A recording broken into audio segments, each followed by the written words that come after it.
नमस्कार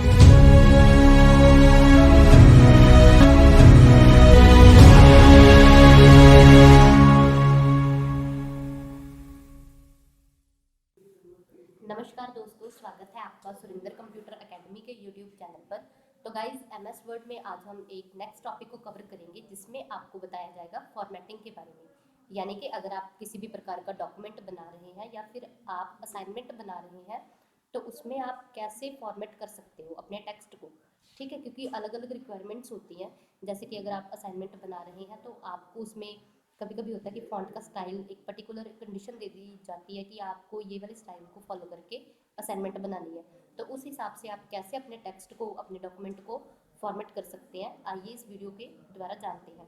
तो चलिए वीडियो को स्टार्ट करते हैं। गाइज यहाँ पर मैंने एम एस वर्ड को ऑलरेडी ओपन करके रखा है और इसमें आज हम ये वाला जो फॉन्ट का ऑप्शन है इसको कवर करेंगे। ठीक है, यहाँ पर आपको ऊपर की तरफ से ये देख सकते हैं आपकी बहुत सारी टैब्स मिल जाती हैं एम एस वर्ड में। तो होम टैब के अंडर जो फॉन्ट का ऑप्शन है उसमें जितने भी सारी ऑप्शंस हैं आज हम उनको स्टेप बाय स्टेप कवर करेंगे। तो सबसे पहले बात करते हैं साइज़ के बारे में, यानी कि फ़ॉन्ट के साइज़ के बारे में कि आप कैसे अपने फ़ॉन्ट के साइज़ को इंक्रीज़ और डिक्रीज़ कर सकते हैं। जैसे अगर आप कोई हेडिंग दे रहे हैं, जैसे कि यहाँ पर मैंने फॉर्मेटिंग की हेडिंग दी है। ठीक है, अब इसका साइज़ स्मॉल है, मगर क्या होता है कि हेडिंग का जो साइज़ है वो आप अगर थोड़ा सा लार्ज रखना चाहते हैं तो उसको आप कैसे इंक्रीज़ कर सकते हैं। पहले तो इस चीज़ को सिलेक्ट कर लीजिए। ठीक है, सिलेक्ट करने के बाद आपको यहाँ पर फॉन्ट के जो साइज़ है उनकी जो डिटेल मिल जाती है नंबरिंग में कि आप उनका जो साइज़ है वो कितना रखना चाहते हैं। तो आप यहाँ से डायरेक्ट भी उसको इंक्रीज़ कर सकते हैं। जैसे अभी मैंने यहाँ पर 20 कर दिया। ठीक है, तो आप यहाँ से भी इंक्रीज़ और डिक्रीज़ भी कर सकते हैं। और सिमिलरली आपको यहाँ पर सिंबल दिख जाएगा तो आप यहाँ से भी साइज़ को क्या है इंक्रीज़ और डिक्रीज़ कर सकते हैं।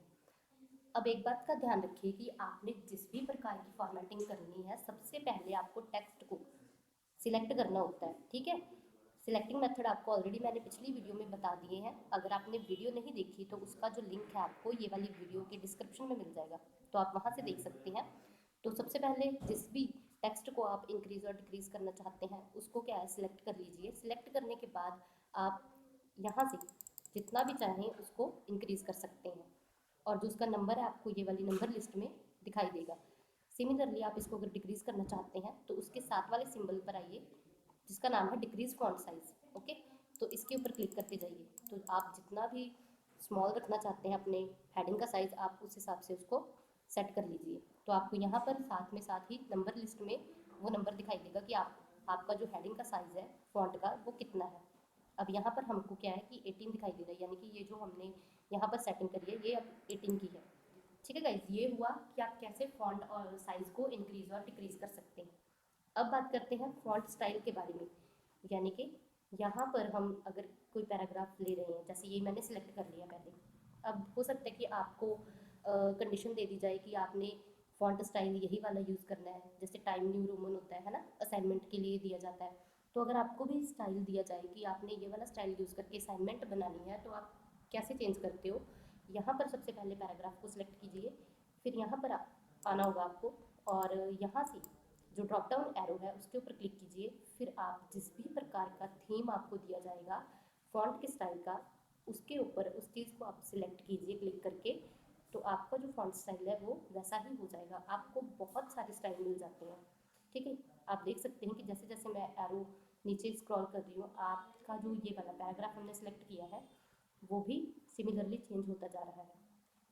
ठीक है, यहाँ से आप इसको स्क्रॉल कीजिए, नीचे नीचे आइए, आप देख सकते हैं यहाँ पर बहुत सारी आपको स्टाइल्स मिल जाएंगी। तो जिस भी स्टाइल का आप अपना फॉन्ट रखना चाहते हैं उसके ऊपर क्लिक कर दीजिए।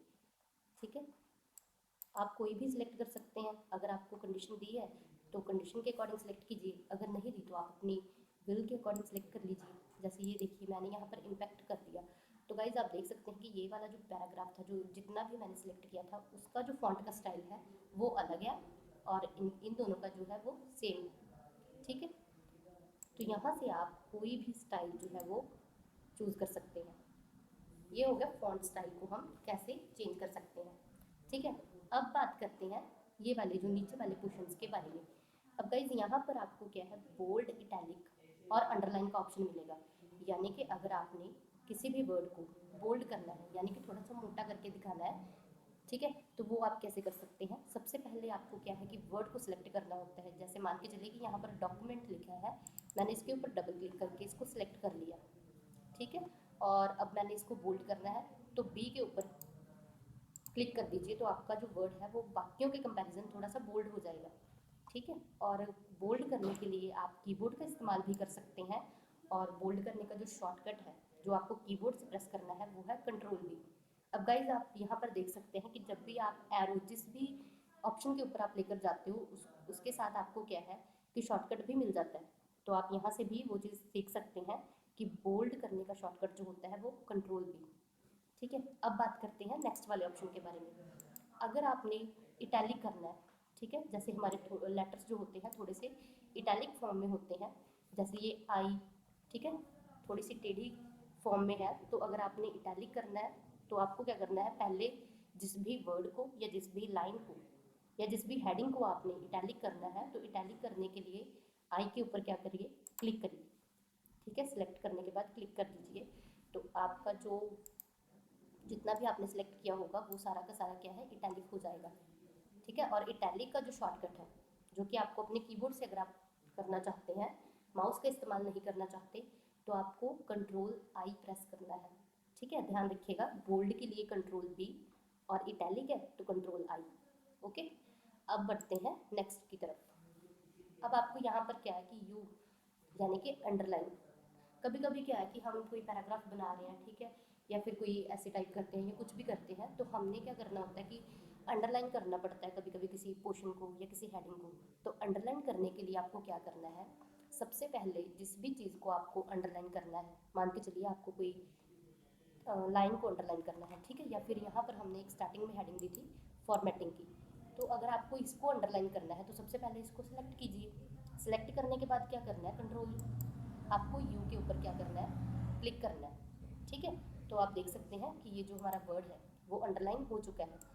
इसको अगर आप अंडरलाइन इसकी चेंज भी करना चाहते हैं, जैसे अगर आप डबल देना चाहते हैं या फिर वेवी अंडरलाइन देना चाहते हैं, तो वो आप इजीली कर सकते हैं।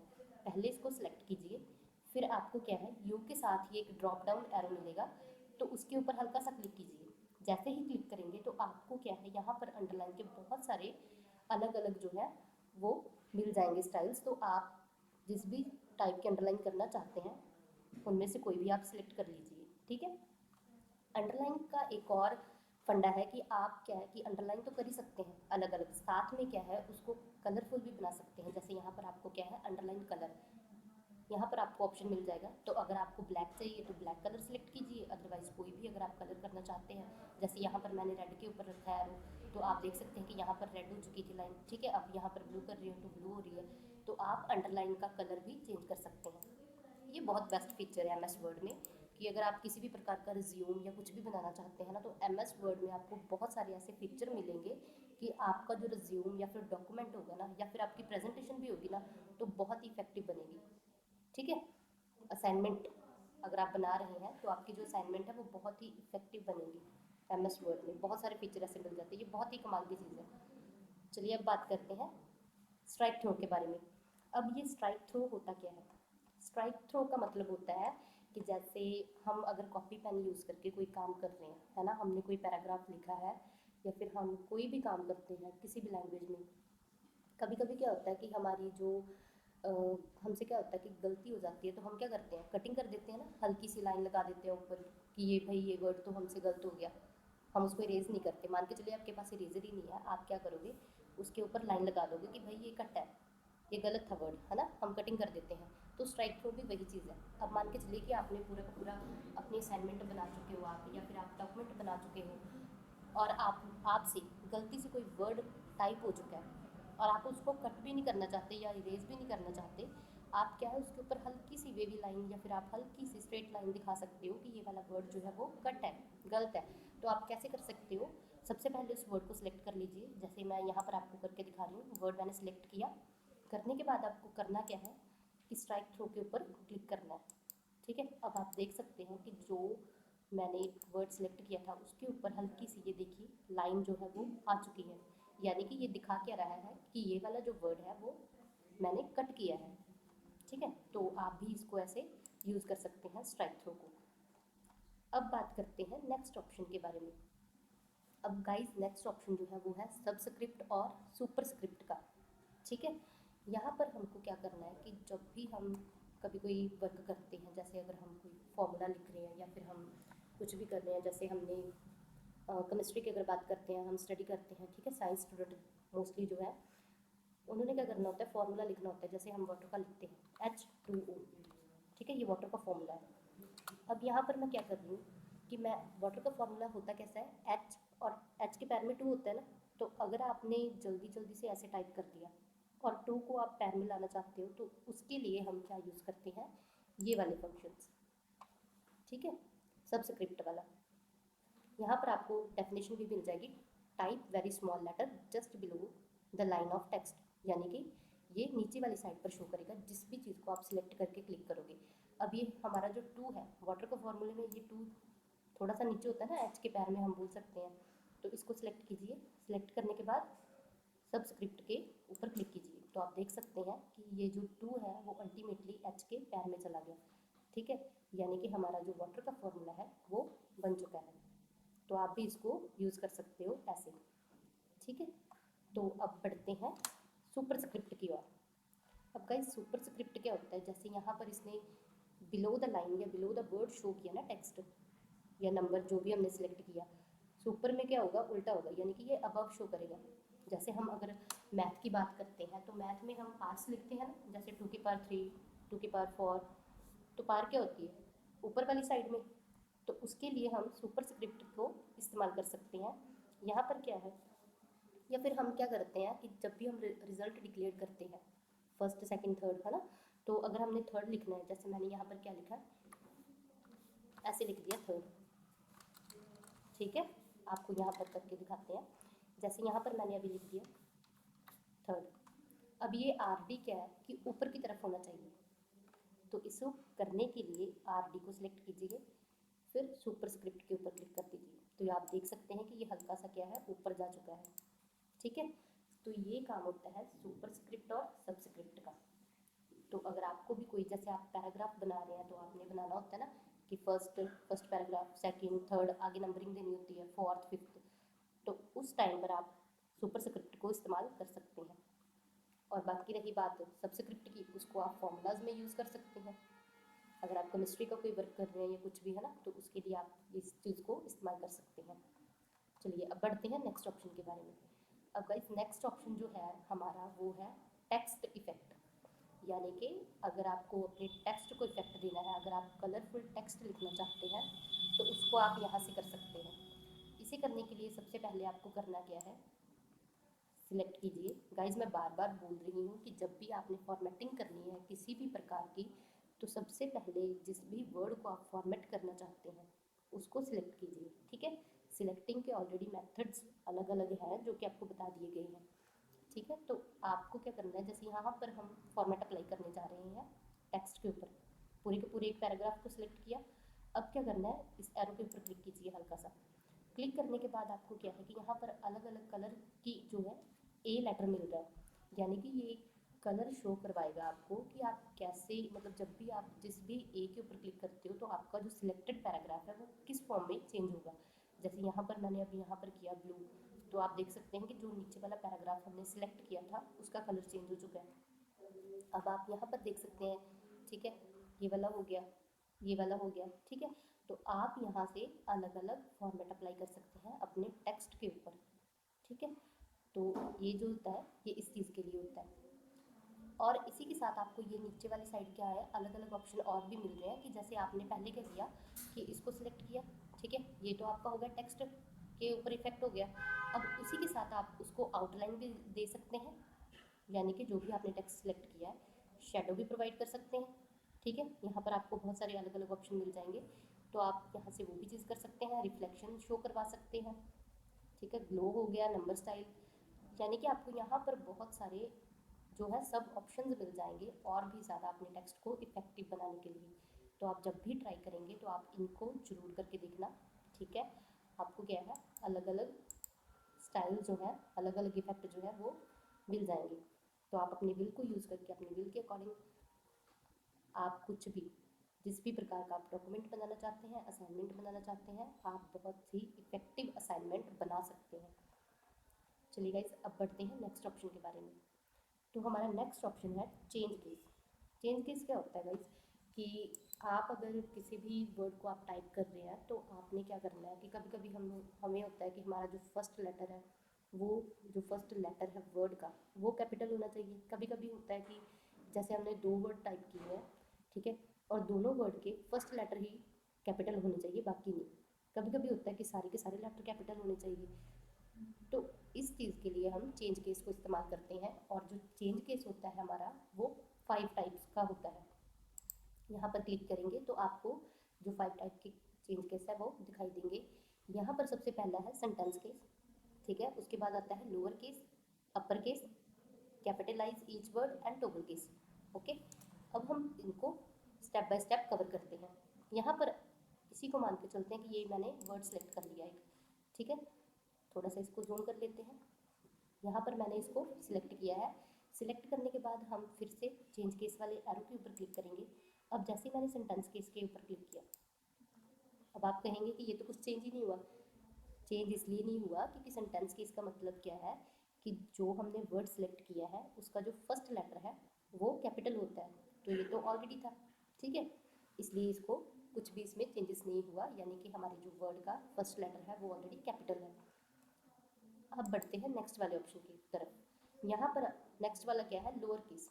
अब इसमें देखते हैं क्या होता है। लोअर केस के ऊपर क्लिक करेंगे तो जैसे ही लोअर के ऊपर क्लिक किया, हमारे जो फर्स्ट लेटर था टी वर्ड का, अब आप देख सकते हैं कि वो स्मॉल लेटर में हो गया, ठीक है। लोअर का मतलब क्लियर है।